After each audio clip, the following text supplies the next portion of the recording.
Hello everyone, welcome to Sanmargha classes. Question number 12 from the Axe in the Wood. Answer the following questions in 5 to 6 sentences.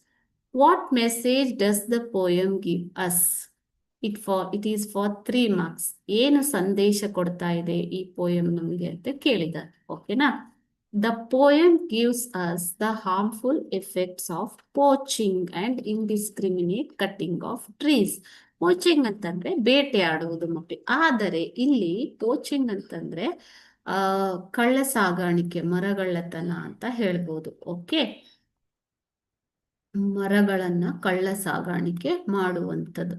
So ಇದನ್ನ poaching ಅಂತ ಹೇಳಿದ್ದಾರೆ. So ಇದರ ಒಂದು harmful effects ಅನ್ನ, ದುಷ್ಪರಿಣಾಮಗಳನ್ನ ಹೇಳಿರುವಂಥದ್ದು. Cutting a tree is huge loss for human beings because trees protect environment. They benefit us in many ways, isn't it? They provide us the oxygen, they purify the air. Okay, so all these things are there. So cutting a tree is huge loss for human beings. Today, our whole environment is polluted by cutting trees and destroying forests. It is called deforestation, isn't it? So deforestation ಇಂದ ಮರಗಳ ಅರಣ್ಯ ನಾಶದಿಂದ ಅಥವಾ ಮರಗಳನ್ನು ಕಡಿಯುವುದರಿಂದ ಪರಿಸರ ಕಲುಷಿತವಾಗ್ತಾ ಇದೆ. In this poem, the poet cautions us not to cut the trees but grow more trees. ಏನ್ ಹೇಳ್ತಾ ಇದ್ದಾರೆ? Not to. He cautions. Caution ಅಂದ್ರೆ ಏನು ಮಕ್ಕಳೇ? ಎಚ್ಚರಿಕೆ. ನಮಗೆ ಎಚ್ಚರಿಕೆ ಕೊಡ್ತಾ ಇದ್ದಾರೆ. ಏನಂತ? ಮರಗಳನ್ನ ಕಡಿಯಬೇಡಿ, ಅದರ ಬದಲಾಗಿ ಹೊಸ ಹೊಸ ಮರಗಳನ್ನ ನೆಡಿ ಅನ್ನುವಂತಹ ಒಂದು ಮರಗಳನ್ನ ಬೆಳೆಸಿ ಅನ್ನೋ ಎಚ್ಚರಿಕೆಯನ್ನ ಕೊಡ್ತಾ ಇದ್ದಾರೆ.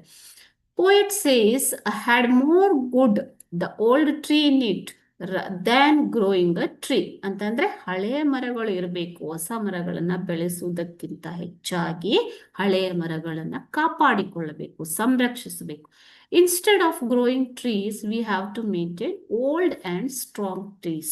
We have to maintain ಅಂತಂದ್ರೆ ಏನು? Protect. We have to protect old and strong trees. ನೀವು ನೋಡಿರ್ತೀರ ಹಳೆಯ ಮರಗಳು, 100 ವರ್ಷ ಹಳೆಯ ಮರಗಳು ಅಲ್ವಾ? ಸೊ ಅಂತ ಮರಗಳನ್ನ ನಾವು ರಕ್ಷಿಸಬೇಕು ಅಂತ ಹೇಳ್ತಾರೆ. The line, there is more in it than growing tree suggested. There is more in it than growing tree ಅನ್ನುವಂತಹ ಲೈನ್ ನಮ್ಗೆ ಇದನ್ನ ಸಜೆಸ್ಟ್ ಮಾಡ್ತಾ ಇದೆ. ಸೊ ಈ ಒಂದು ಸಂದೇಶವನ್ನ ಈ ಪದ್ಯದಲ್ಲಿ ಹೇಳಲಾಗಿದೆ. The poem gives the message to protect the trees and to stop cutting trees. Okay, thank you.